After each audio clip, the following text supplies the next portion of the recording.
রাষ্ট্রীয় অতিথি ভবনে চলমান এফওসি বৈঠকে আরও উপস্থিত আছেন সফররত পাকিস্তানের দক্ষিণ এশিয়া ও সার্কের ডিরেক্টর জেনারেল ইলিয়াস মেহমুদ নিজামী, বাংলাদেশে নিযুক্ত পাকিস্তানের হাই কমিশনার সৈয়দ আহমেদ মারুফ, বাংলাদেশের পররাষ্ট্র মন্ত্রণালয়ের মুখপাত্র মোহাম্মদ রফিকুল আলম, দক্ষিণ এশিয়া অনু বিভাগের মহাপরিচালক ইসরাত জাহান।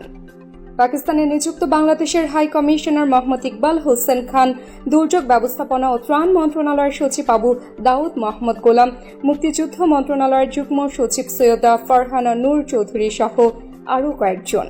ফরেন অফিস কনসালটেশন বা এফওসি বৈঠকে বাংলাদেশ পাকিস্তানের সচিবরা প্রায় 15 বছর পর দ্বিপক্ষীয় সম্পর্কের সামগ্রিক বিষয়ে পররাষ্ট্র সচিব পর্যায়ে আলোচনার প্ল্যাটফর্ম ফরেন অফিস কনসালটেশন বা এফওসি বৈঠকে বসেছে বাংলাদেশ পাকিস্তান।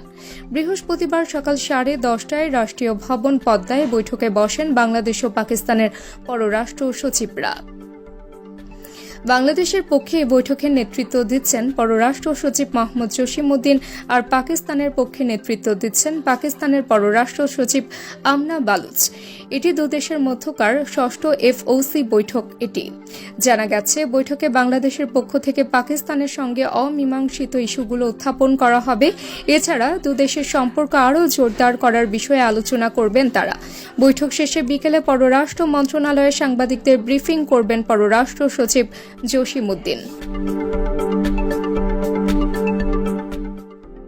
তাবাসসুম হকানিকা, দৃষ্টিকোণ সংবাদ।